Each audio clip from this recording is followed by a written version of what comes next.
Halo teman-teman, selamat datang kembali di Tera Maksima Channel. Kali ini aku mau coba sharing beberapa contoh soal terkait dengan wawasan kebangsaan. Soal ini bisa berguna untuk kalian yang akan mengikuti beberapa tes ataupun ujian seperti tes masuk BUMN yang pada tahun ini menggunakan subtes wawasan kebangsaan, atau juga sebagai penambah pengetahuan bagi kalian yang ikut tes CPNS, ya walaupun pada tahun ini soalnya berbeda ya. Atau juga kalian bisa gunakan untuk mengikuti lomba cerdas cermat hingga ujian di sekolah kalian. Jadi langsung aja kita masuk ke soal dan pembahasannya. Oke.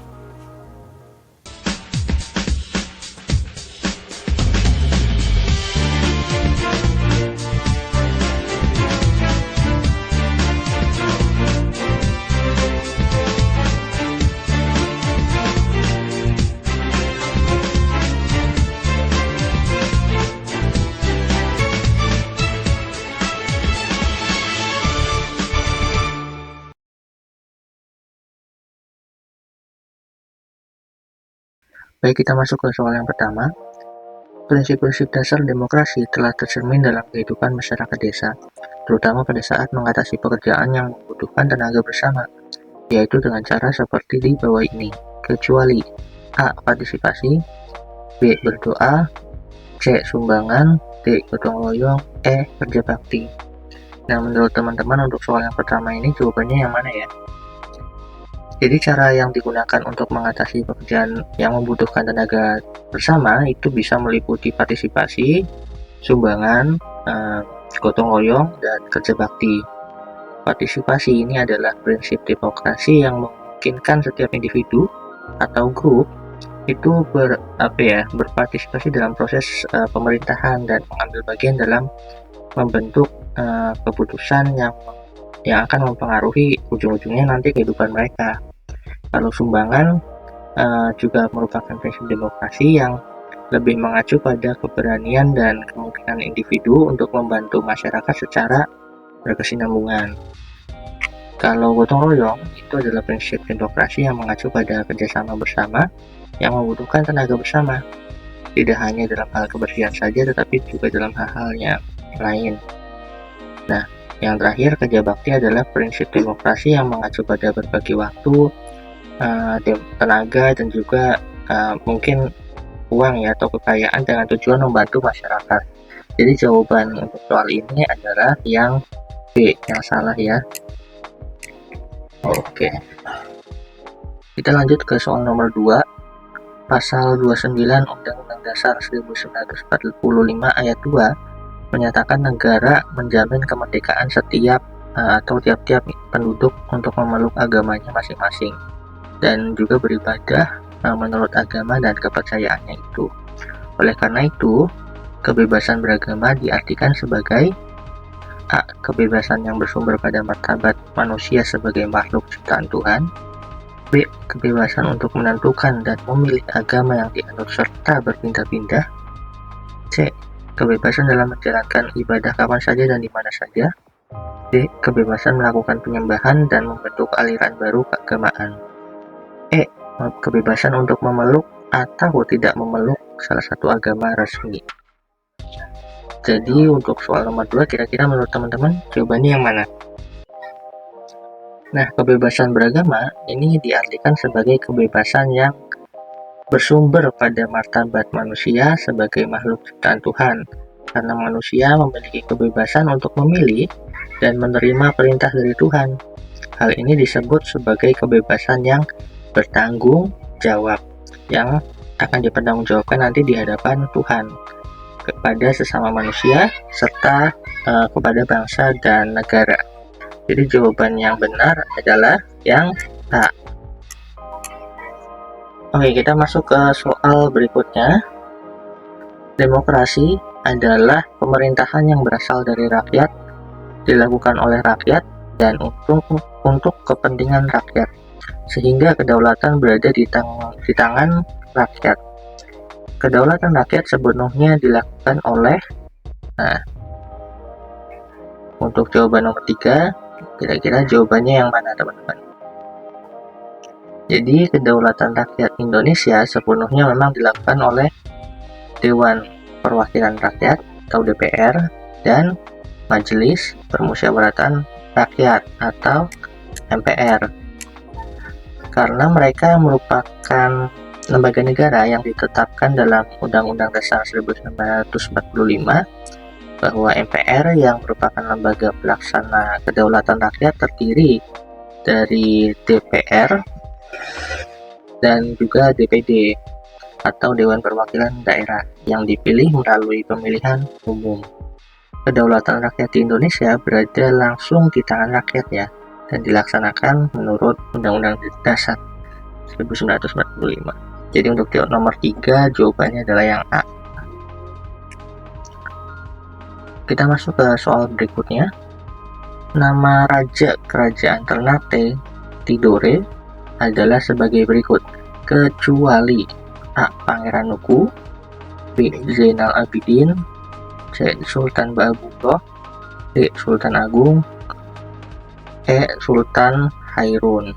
Nah, menurut teman-teman soal nomor 4 jawabannya yang mana coba? Jadi ya, kerajaan Tidore dan Ternate tentu sudah dipimpin oleh banyak sekali raja ya atau sultan, dan nama-nama raja yang cukup terkenal ya dari kerajaan Ternate dan Tidore itu ada beberapa tokoh penting khususnya dalam sejarah Maluku. Yang pertama itu Pangeran Nuku. Pangeran Nuku adalah sultan dari Tidore, salah satu tokoh penting dalam perjuangan melawan Belanda.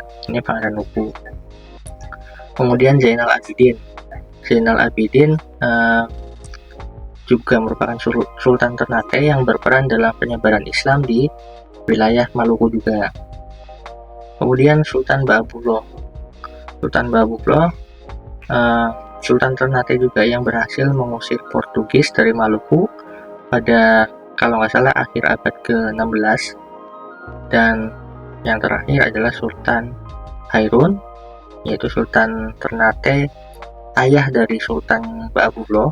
Jadi ini ayahnya yang dibunuh oleh Portugis pada tahun ya abad ke-15 lah, sebelum abad ke-16. Nah, sedangkan Sultan Agung ini bukan raja dari kerajaan Ternate dan Tidore, melainkan raja dari kerajaan Mataram di Jawa. Jadi yang benar atau kecuali dalam soal ini adalah yang D. Oke. Lanjut ke soal nomor 5, soal berikutnya. Isi perjanjian Renville adalah sebagai berikut, kecuali A. Belanda hanya mengakui Jawa sebagai wilayah RI atau Republik Indonesia. B. TNI harus hijrah ke wilayah RI. Kemudian C. RI Republik Indonesia merupakan bagian dari RIS atau RIS atau Republik Indonesia Serikat. Yang D. Akan diadakan pemilu.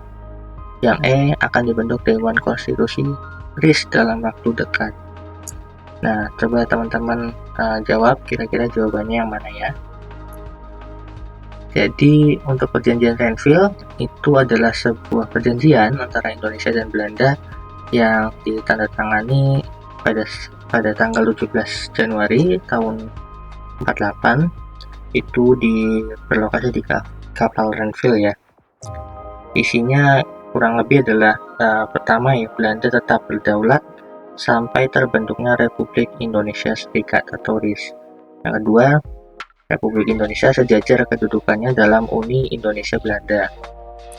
Yang ketiga, sebelum Indonesia Serikat terbentuk atau RIS ya, Belanda dapat menyerahkan kekuasaannya kepada pemerintah federal sementara. Kemudian Republik Indonesia menjadi negara bagian dari RIS. Berarti ini nomor C ini benar ya.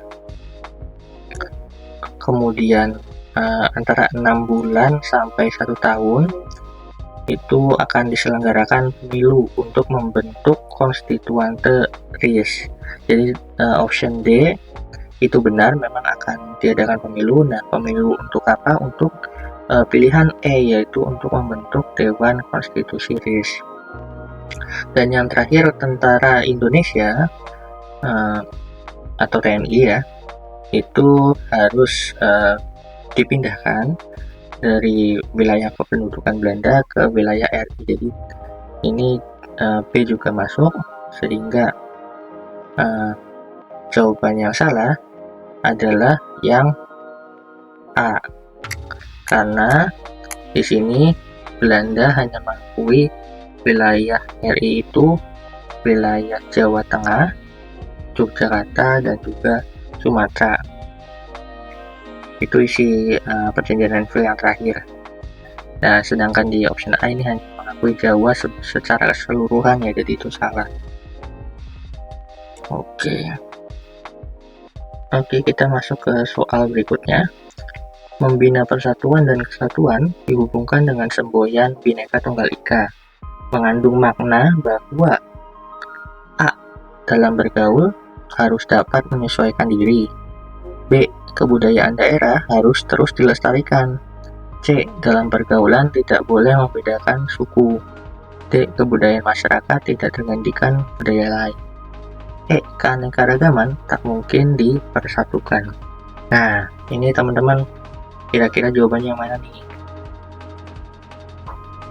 Jadi semboyan Bhinneka Tunggal Ika yang berarti berbeda-beda tetapi tetap satu itu mencerminkan keberagaman suku, agama, budaya, dan bahasa yang di Indonesia. Namun tetap ya dalam kesatuan sebagai satu bangsa Indonesia.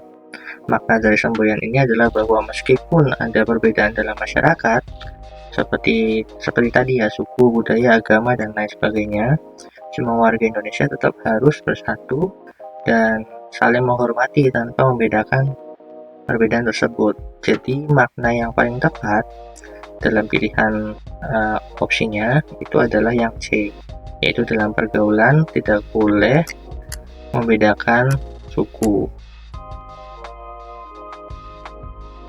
Oke, kita masuk ke pilihan ke soal berikutnya. Nomor 7, Mahatma Gandhi menganjurkan agar rakyat India melaksanakan Swadesi karena A. Barang-barang buatan India mutunya baik dan harganya lebih murah.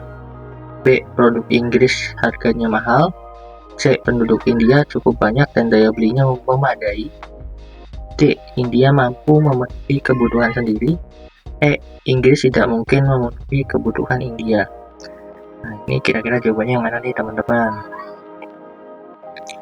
Jadi untuk soal nomor 7, pada masa Mahatma Gandhi Swadesi ya maksudnya kebijakan itu didefinisikan sebagai panggilan bagi konsumen untuk waspada terhadap bahaya yang ditimbulkan dari mendukung industri asing atau industri dari para penjajah di wilayah India yang menghasilkan nantinya ujung-ujungnya itu kemiskinan dan juga berbahaya bagi para pekerja dan manusia serta makhluk-makhluk lain di India.